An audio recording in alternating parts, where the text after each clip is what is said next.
سلام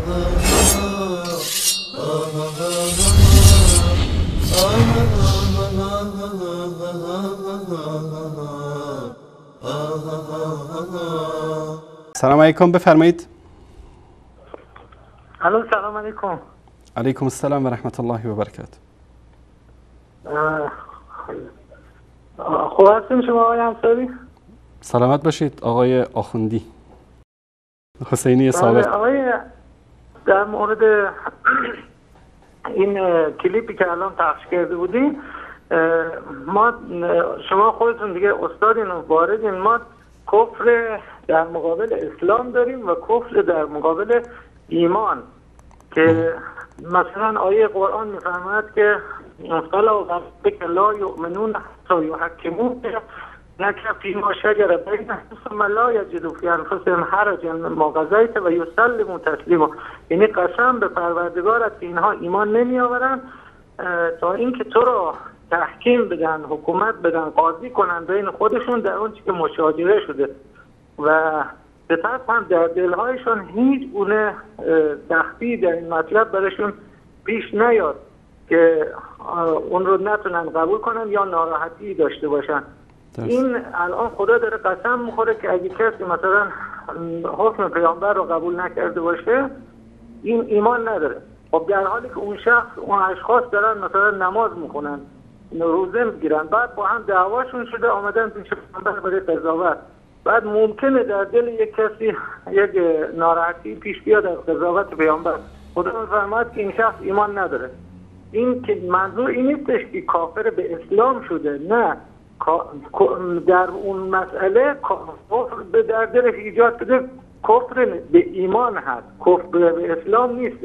برای همین آقای آخوندی من با شما مخالفم. یعنی نظر علمای اسلام این است که کسی که حکم پیامبر رو قبول نکنه، حکم پیامبر رو قبول نکنه و رد بکنه، انکار حکم پیامبر کردن کفر صریح است. انسان رو از ایمان و ملت و اسلام و از همه چیز پرتش میکنه اونور جهنم الی اسفل السافلین. اما اینجا قضیه امامت بود. شما در مورد امامت الان یک انسان یعنی به نظر شما استاد میگم که جناب عمر که در جریان قرطاس در اون مشاجره‌ای که در کنار بستر پیامبر شد و قبول نکردن پیامبر کلام کاغذ بیارن، اینها فلا و ربک اینها ایمان نداشتن و کافر و جهنمی هستن. اینجا حکم نبود. پیامبر صلی الله علیه و سلم میخواستن یک چیزی رو بنویسن. اگر در این مسئله شما میخواهید که حضرت عمر رضی الله تعالی عنه رو این گونه مورد خطاب قرار بدید، حضرت علی اولاتر است به این خطاب، چون که خونه پیامبر بود. علی جز اهل بیت پیامبر بود، نزدیکترین شخص به پیامبر بود. اگر که عمر العیاذ بالله نافرمانی کرد، علی چرا قلم و دوات نیاورد؟ ثانیاً اگر که پیامبر صلی الله علیه و آله و سلم حکم الله و رسول رو میخواست بنویسه و ننوشت، در حقیقت العیاذ بالله خود پیامبر مخالفت کرد با دستور الله سبحانه و تعالی که در غدیر خم بهش گفته بود یا ایها الرسول بلغ ما انزل الیک فان لم تفعل فما بلغت رسالته والله یعصمک من الناس. مگر پیامبر صلی الله علیه و سلم به این آیه‌ای که به خودش نازل شده بود که والله یعصمک من الناس، خدا تو را از مردم حفظ میکنه، از مردم نترس، ایمان نداشت؟ از عمر ترسید ننوشت؟ خب همین مثلا اگه شما اونجا بودیم در کنار بستر پیامبر، جواب من رو بده آقای آخوندی. حضرت علی چرا ننوشت؟ نه شما حرف عمر رو قبول میکردین که با عمر میشدین که میگفت حضرت علی چرا ننوشت؟ الان شما حکم کردی، اومدی یک فلسفه گفتی، یک آیه رو خوندی، بعد آوردی روی این قضیه. من این حرکت های شما آخوندا رو بلدم. اومدی حالا میخوای در اینجا حکم به کفر حضرت عمر بکنی علیاذ بالله. اگر قضیه حکم نمیشه عزیز دلم، اگر که قضیه کفر باشه در اینجا، به این اتهامی که شما وارد میکنید اولاتر است که حضرت علی رو متهم بکنید. چرا ایشون ننوشت؟ چرا نیاورد؟ چرا قلم و دوات نیاورد؟ خب منم دارم همین استدلال میکنم، میگم این باعث کفر نمیشه. یعنی ما نمیتونیم بگیم خلفا معاویه. در اینجا حکمی نبود. در اینجا عزیزم گوش کن عزیز دلنگی، در اینجا حکم نبود. در اینجا حکم ببین آقای آخوندی، آقای آخوندی، آقای آخوندی، مثلا با هم دعواشون شده همدیگه رو کشتن. خب آقای آخوندی در اینجا اگر حکم از طرف الله سبحانه و تعالی بود و حکم رسول الله صلی الله علیه و آله و سلم و وحی از طرف الله سبحانه و تعالی بود و پیامبر این کارو نکرد، در حقیقت پیامبر العیاذ بالله مخالفت کرد با آیه‌ای که میگه والله یعصمک من الناس الذين يبلغون رسالات الله و یخشونه ولا یخشون احدا غیره. خب این تبلیغ رسالت رو پیامبر کرده بودن، منتها اونجا به حساب یک تأکید بیشتری میخواد. الان مورد بحث ما این بود که آیا کسانی که انکار امامت رو بکنن، یکی از امامان رو انکار بکنن، کافر هستن یا مسلمان؟ کافر به امامت میشن، کافر به ولایت میشن، نه کافر به اسلام، الله، رسول، قرآن، صلات، به اینا نمیشن چون اونا رو قبول دارن. این کافر به همون جزء مسئله میشن، به همون امامت. خب الان گوش کن، روضة المتقین فی شرح من لا یحضر الفقیه از محمد تقی مجلسی، پدر همین علامه مجلسی خودتون. احمد جان نشون بده این رو. میگه که گوش کنید، گوش کن برادر عزیز، گوش کن آقای آخوندی، قلت لابی عبدالله، آقای آخوندی گوش کن، اینجا میگه قلت لابی عبدالله ای حج رجل عن الناسب، میگه که کسی از ناسبی به اصطلاح حج بکنه. هی ناسبی رو اینجا تعریف میکنه، ای غیر الاثنی عشری او سنی او معادل اهل البیت. ناسبی یعنی کی؟ یعنی غیر اثنی عشری، یا سنی باشه یا که دشمن اهل بیت باشه. فقال لا، گفت که نه، فان الجمیع کفار، همه اینا کافر هستن، ولا ينتفعون بعباده، اینا این عبادتاشون فایده ای نداره، ولا يجوز السعی فی تخفیف العذاب عنهم عیزا، و فایده ای هم نداره، جایز هم نیست که ما عذاب را از اونها کم بکنیم، بل یستحب اللعن علیهم، بلکه مستحب است که اونها رو لعن بکنیم.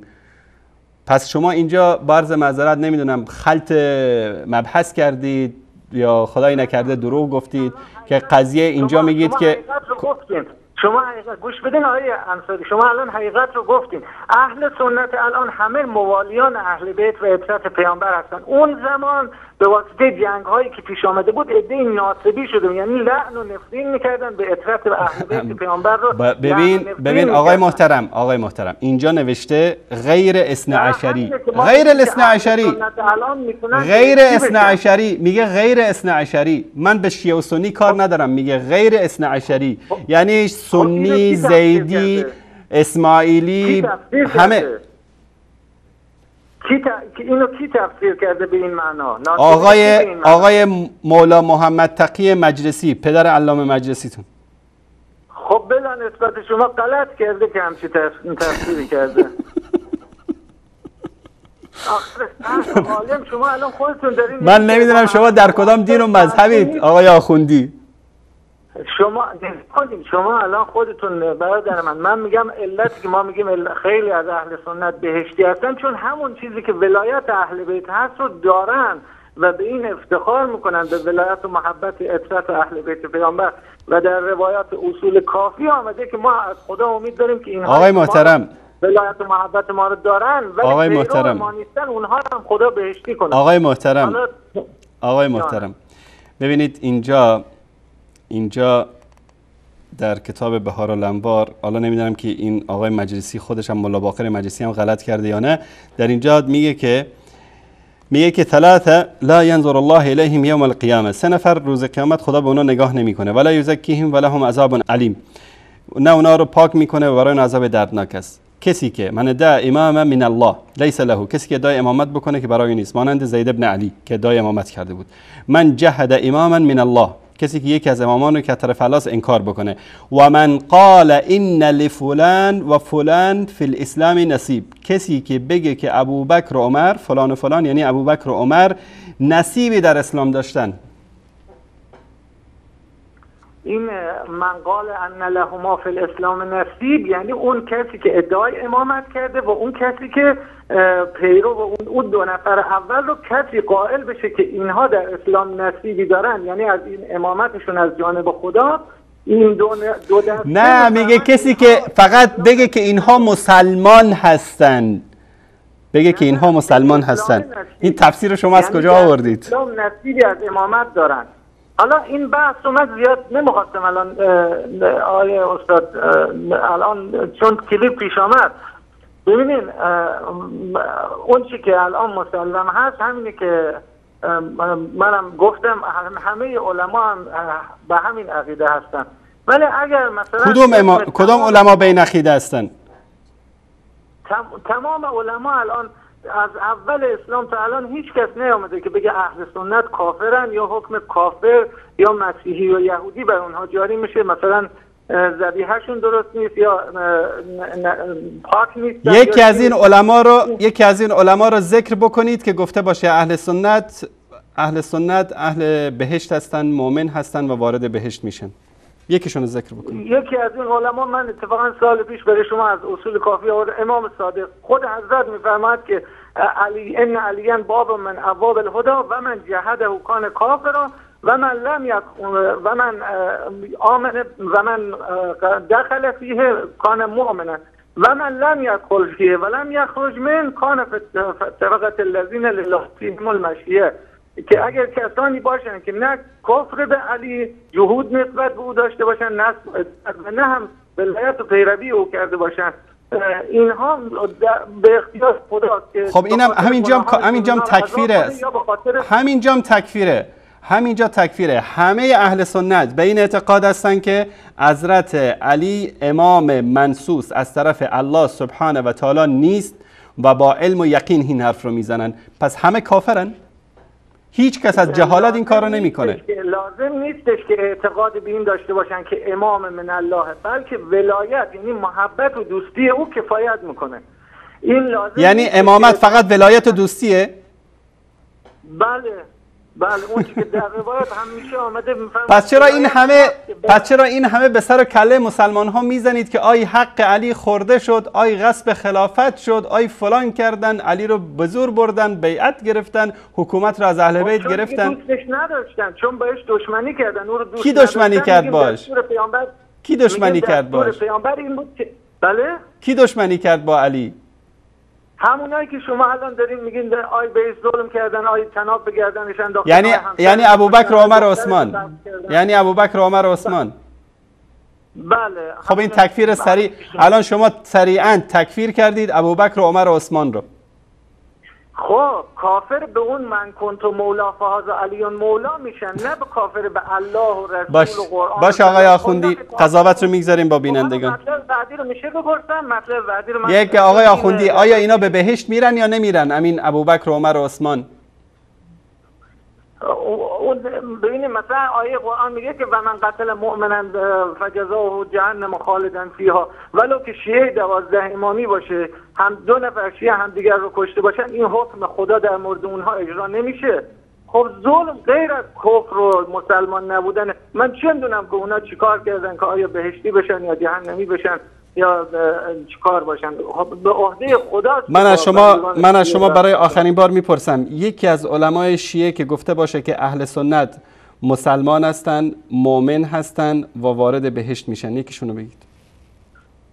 شما دیگه من از این معاف کنیم، بذارید من سوال بعدیمو بپرسم که این مطلب تشکر. انشالله هفته آینده که زنگ زدید سوال بعدیتون رو بپرسید. یعنی میایید مسلمات دینتون رو، این دیگه روش بحث و گفتگو نیست. آقا فلانی غلط کرده، فلان عالم حداقل حالا خوب نمیدونم ملا تقی مجلسی حالا درسته که حشیش میزده و از این افعال زشت داشته، منتها دیگه در حدی نیست که شما بهش بگید غلط کرده. ایشون یکی از علمای بزرگ شیعه است و من نمیدونم واقعا شما چه مذهبی دارید، اما در این که اهل سنت رو عموم علمای شما، حتی خمینی، حتی امین زندیقی که هفته وحدت و نمیدونم فلان و این چیزها رو در ایران برای فریب مسلمان ها پایه‌گذاری کرد، حتی همونم اعتقاد به کفر و جهنمی بودن صحابه و اهل سنت داره. هیچ کدام از علمای شما حکم بری نکردن که اهل سنت مسلمان هستن